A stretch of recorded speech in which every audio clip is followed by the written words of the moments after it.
Hello friends, स्वागत है आप सभी का प्रयास हर कदम सफलता की और एजुकेशन चैनल में। और मैं डॉक्टर शशि शास्त्री संस्कृत निबंध रचना के क्रम में आप लोगों के लिए एक और निबंध लेके आई हूँ। निबंध है वेदानाम महत्वम, या उसका अपर नाम कहें वेदो अखिलो धर्म मूलम। कई बार हमें ये इस नाम से भी मिल जाता है। ये वेदानाम महत्वम यानी कि वेदों का महत्व, या फिर वेदो अखिलो धर्म मूलम। वेद जो है वो अखिल माने संपूर्ण धर्म का मूल है। तो इसमें हम सबसे पहले जान लेते हैं ये जो निबंध है ये परीक्षाओं में कम से कम 15 या 20 मार्क्स का पूछा जाता है। तो उसी के रूप में मैंने ये संक्षेप में नहीं कहूँगी, विस्तृत रूप में मैंने ये निबंध जो है वो आप लोगों के लिए तैयार किया है। देखिए, सबसे पहले इसमें कहा है ज्ञानार्थकाद विद धातु घ्यि प्रत्यय कृते वेद शब्दों निष्पन्नो भवति। कि जो ज्ञान अर्थ जिसका यानी कि विद का मतलब ही होता है जानना या ज्ञान होना, किसी चीज का बोध होना, उस धातु से जब हम घ्यि प्रत्यय करते हैं तो वेद शब्द है वो निष्पन्न होता है या पूर्ण होता है। भारतीय संस्कृते इतिहासे वेदानाम स्थानम नितांत गौरवपूर्णम विद्यते। भारतीय जो संस्कृत है उसके इतिहास में वेदों का जो स्थान है वो बहुत अधिक गौरवपूर्ण है। प्राचीन भारतीयानाम जीवनम आचार विचारम च सम्यक्तया ज्ञातुम वेदानां ज्ञानम नितांतम आवश्यकता अस्ति। कहते हैं कि जो प्राचीन भारतीय हैं उनके जीवन, उनके आचार विचारों को सम्यक का मतलब होता है अच्छी प्रकार से ज्ञातुम जानने के लिए वेदानाम वेदों का ज्ञानम ज्ञान या वेदों को जानना नितांतम आवश्यकम अस्ति बहुत ही जरूरी है। नास्तिको वेदांतिकः इति सूक्ति कथयति यत् ये दर्शन ग्रंथाः ईश्वरस्य सत्तां न स्वीकुर्वन्ति ते नास्तिकानां श्रेण्यां न आगच्छन्ति किन्तु ये वेदांतिका भवन्ति ते एव नास्तिका कथ्यन्ते। क्या कहा है? कहते हैं कि जिस प्रकार से नास्तिको वेदांतिकः, जो वेदों को नहीं मानता वही नास्तिक है, इस प्रकार की सूक्ति कही है।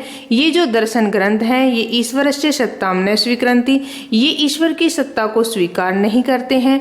ते नास्तिका नाम श्रेणियां न आगच्छन्ति, वे नास्तिक की श्रेणी में नहीं आते। अर्थात जो लोग ईश्वर की सत्ता को नहीं मानते उनको नास्तिक नहीं माना है, किंतु लेकिन ये जो वेद निंदकाः भवन्ति, जो वेद के निंदक होते हैं, ते एव नास्तिका कथ्यन्ते, उन्हीं को ही नास्तिक कहा है।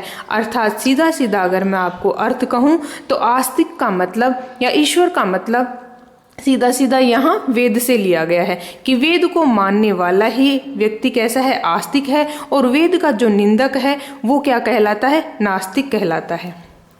आगे कहते हैं लौकिकानां वस्तूनां साक्षात्काराय यथा नेत्रस्य उपयोगिता वर्तते तथैव अलौकिक तत्वानां रहस्यं ज्ञातुं वेदस्य उपादेयता अस्ति।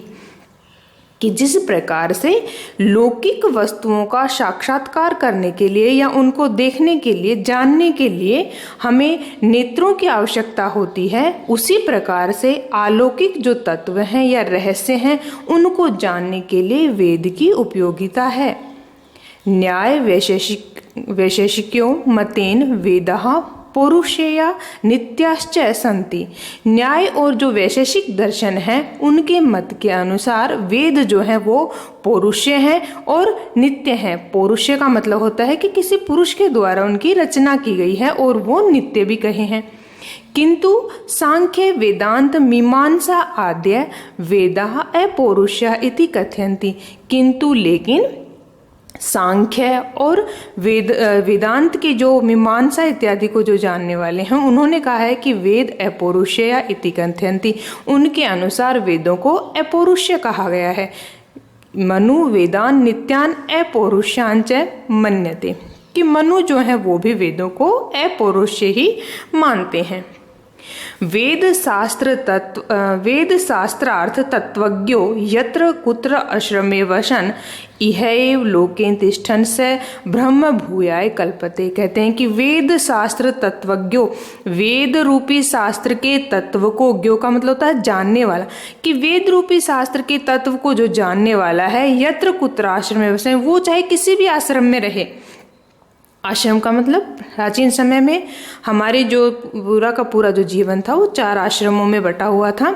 तो उसी के अनुसार कहते हैं कि जिस प्रकार से ब्रह्मचर्य, गृहस्थ, वानप्रस्थ, संन्यास, तो उसी में कहते हैं कि चाहे व्यक्ति किसी भी आश्रम में रहे, लेकिन इहेव लोके तिष्ठन, वो इस लोक में रहता हुआ भी स ब्रह्म भूयाय कल्पते, वो ब्रह्म भूयाय, ब्रह्म के समान माना जाता था। यानी कि जो वेद शास्त्र तत्व को जानने वाला था वही ब्रह्म के समान माना जाता था।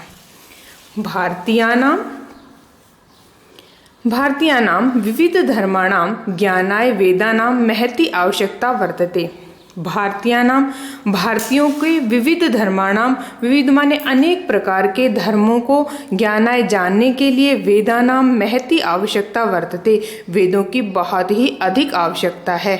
महाभाष्यकार है पतंजलि अपि एवं कथयति यत् ब्राह्मणे निष्कारणो धर्मः षडंगो वेद अध्ययो ज्ञेयश्च, कि जो महाभाष्यकार पतंजलि हैं उन्होंने भी कहा है कि यत्, जिस प्रकार से ब्राह्मणेन निष्कारणो धर्म षडंगो वेद अध्ययो ज्ञेयस्य, कि ब्राह्मण को बिना किसी कारण ही धर्म के जो 6 अंग हैं और वेद इत्यादि का अध्ययन और उनको ज्ञेय माने जानना चाहिए।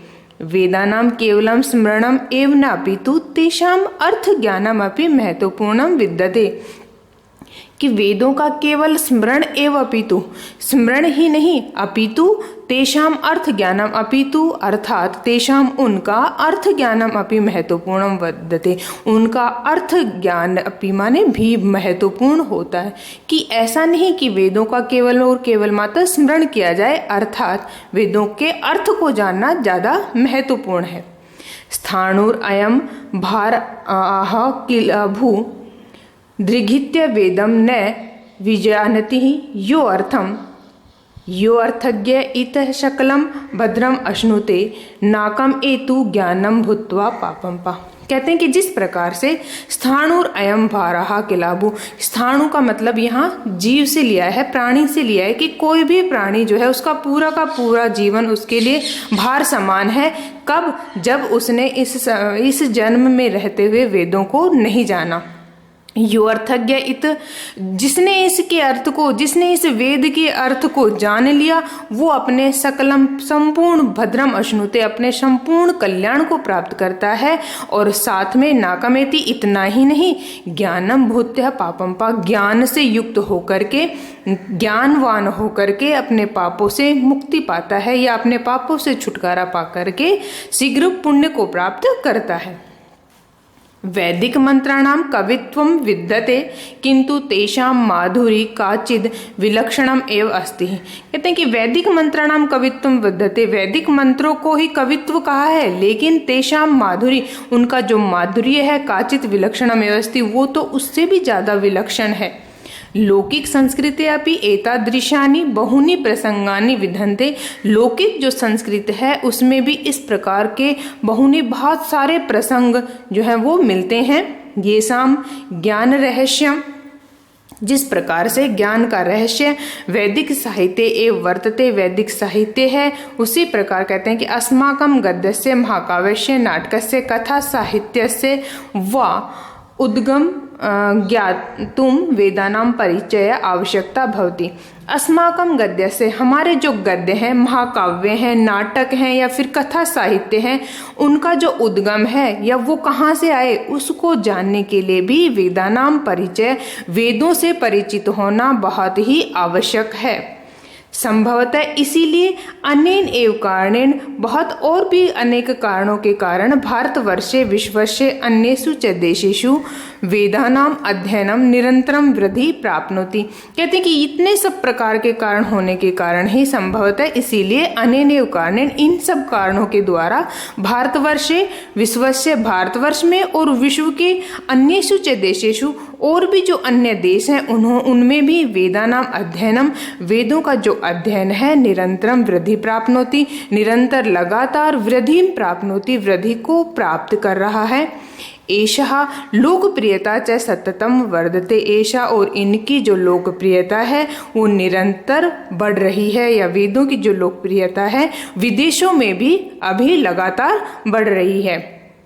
तो दोस्तों, अगर आपको और निबंध चाहिए तो मुझे कमेंट बॉक्स में जा कर के अपना विषय है वो बताएं। अगर आप लोगों को मेरे द्वारा बताए गए निबंध अच्छे लग रहे हैं तो प्लीज़ उनको ज़्यादा से ज़्यादा लाइक करें, अपने और साथी स्टूडेंट्स के साथ भी उनको शेयर करें। धन्यवाद।